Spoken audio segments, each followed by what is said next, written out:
Imagine someone who used to absorb everyone's emotions like a sponge. They used to apologize, explain, and try to keep the peace. But one day, they simply stopped doing that. And the entire dynamic around them collapses. Imagine someone who used to absorb everyone's emotions like a sponge. They apologized easily. They explained their feelings again and again. They tried to keep the peace in every room they walked into. But one day, something changes. They still feel everything. The tension between two people pretending to be polite. The sadness behind someone's anger. The quiet disappointment hidden in a smile. But they no longer react to all of it. They don't rush in to fix it. They don't absorb it. And they definitely don't explain themselves the way they used to. And strangely, this is the moment some people begin to call them cold, distant, even dangerous. In reality, something very different is happening. In psychology, this transformation looks a lot like what ancient philosophers called Sophia, wisdom that comes not from knowledge, but from lived experience, from pain, from learning the hard way where your empathy ends and someone else's responsibility begins. And when an empath reaches this stage, their sensitivity doesn't disappear. It becomes sharper, more precise, and far less easy to manipulate. In this video, we're going to talk about 5 signs an empath has entered what we could call the Sophia stage, a phase of emotional development where empathy and boundaries finally start working together. And if you've noticed yourself becoming a little quieter lately, a little harder to guilt, a little less interested in fixing everyone, you might be closer to this stage than you think. Let's start with the first sign. Sign 1. You stop over-explaining yourself. One of the earliest shifts in an empath's journey is surprisingly quiet. You stop explaining yourself all the time. For years, many empaths live with the belief that if they can just explain their feelings clearly enough, people will finally understand them. So they write long messages. They replay conversations in their head. They try to say things in the most careful, kind way possible. Maybe you've done this too. You send a long text explaining why something hurt you, only to realize the other person didn't really read it. Or worse, they twist your explanation into something else. After enough experiences like that, something slowly changes. You begin to realize that understanding does not automatically create change. Some people understand perfectly well and simply choose not to respond differently. So the empath who is entering this stage becomes quieter, not because they have nothing to say, but because they stop trying to build connection through endless explanation. And interestingly, the moment an empath stops explaining themselves all the time, another dynamic in their life begins to break down completely. Sign 2. Guilt no longer controls you. The second sign is where many old dynamics quietly start to fall apart. Guilt stops working on you. In earlier stages, empathy and guilt are often tangled together.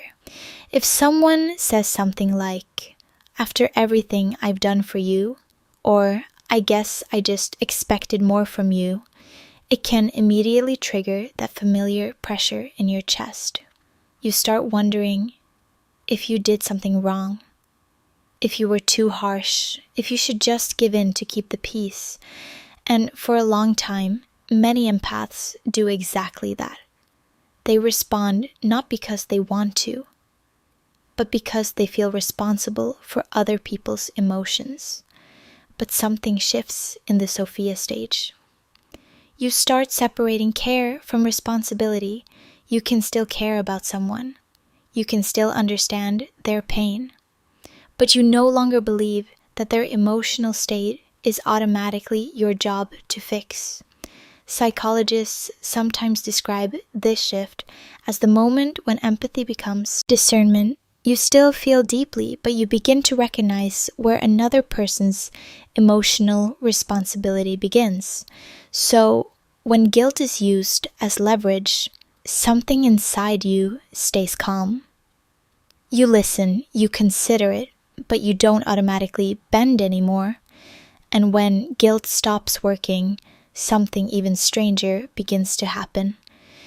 People who once felt very comfortable around you may suddenly feel uneasy.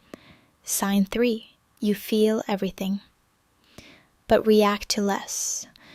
The third sign is the one most people misunderstand. From the outside, it can look like an empath has become less sensitive. But the truth is usually the opposite. They still notice everything. They can feel the tension between two coworkers who are pretending to get along. They can sense the frustration behind someone's polite tone. They can even pick up the loneliness hidden inside someone who talks too much or dominates the room. The difference is, they don't automatically react anymore. Earlier in life, many empaths felt responsible for every emotional ripple around them. If someone was upset, they tried to fix it. If someone felt uncomfortable, they tried to smooth things over. But in the Sophia stage, the empath learns a powerful skill. They can hold emotional information without absorbing it. They notice it, they understand it, but they don't make it their job to manage it. In nervous system psychology, this is sometimes called emotional differentiation. The ability to stay connected to other people's emotions without losing your own center. And when someone develops this ability, their presence starts to feel different in a room. Because the strange thing is, when you stop absorbing other people's chaos, your calm can start changing the entire emotional atmosphere around you. Sign 4. Your calm starts disrupting toxic dynamics. The fourth sign is where things become uncomfortable for certain people.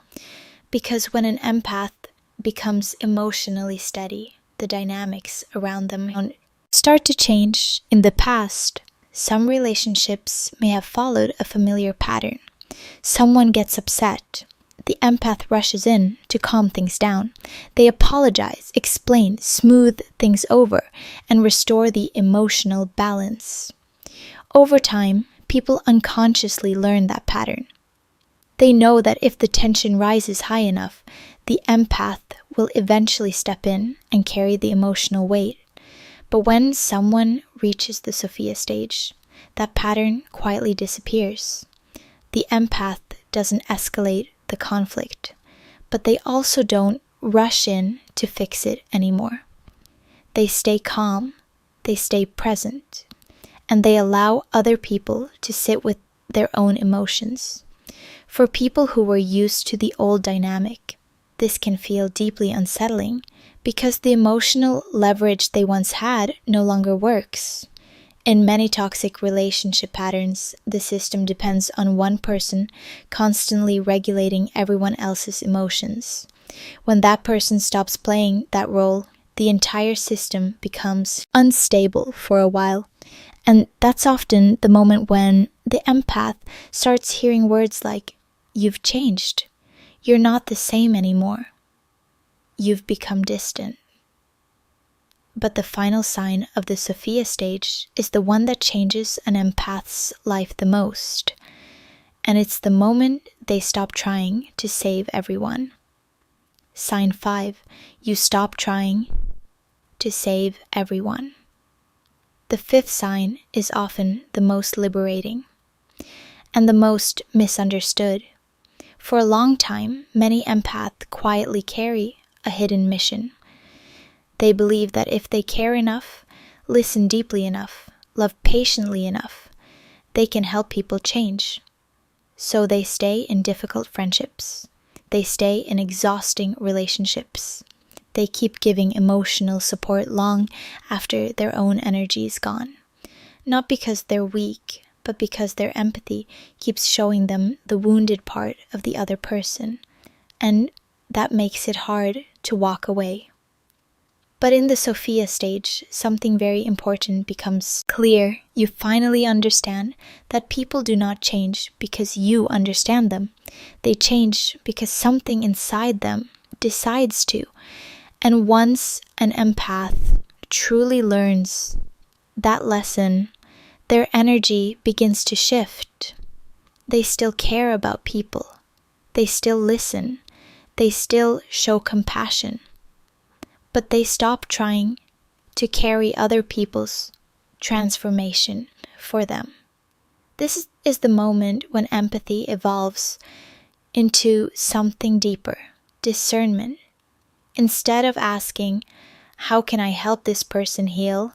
The empath begins asking a different question. Is this person willing to grow at all? And that single shift changes everything. Because now the empath is no longer searching for the right people to save. They're simply living in alignment with themselves and letting that clarity reveal who truly belongs in their life.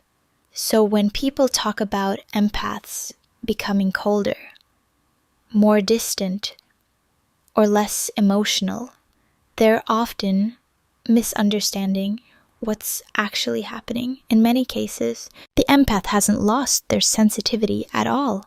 They've refined it. They still notice the subtle tension in a conversation. They still feel the emotions moving through a room. They still care deeply about people. But they are no longer organized around other people's emotional storms. They don't over-explain themselves anymore. Guilt doesn't control their decisions. They can feel what others feel without absorbing it. And perhaps most importantly, they stop trying to rescue everyone they meet. Instead, they begin living from a place that psychologists often describe as integration, where empathy, self-respect, and emotional clarity can exist at the same time. This stage doesn't make someone less compassionate. It simply means their compassion now includes themselves too. And interestingly, that balance is often what makes their presence feel calmer, stronger, and sometimes even intimidating to people who are used to the old version of them. Now, I'm curious about something. Have you noticed yourself becoming a little quieter in the last year or two? Maybe you still care about people deeply, but you no longer feel the need to explain yourself the way you used to. Maybe guilt doesn't move you the same way anymore. Or maybe you've started realizing that not every problem in the room belongs to you. If that sounds familiar, you might be somewhere along this journey. So I'd love to hear from you. What changed for you in the last 6 months? What's one moment where you realized you were no longer reacting the way you used to?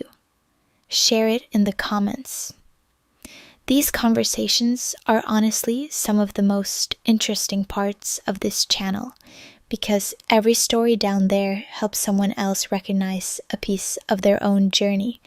And if this video helped put something into words you've been feeling for a while, don't forget to like the video and subscribe. There are many more psychological patterns we're going to explore together here, because sometimes understanding yourself isn't about becoming someone new.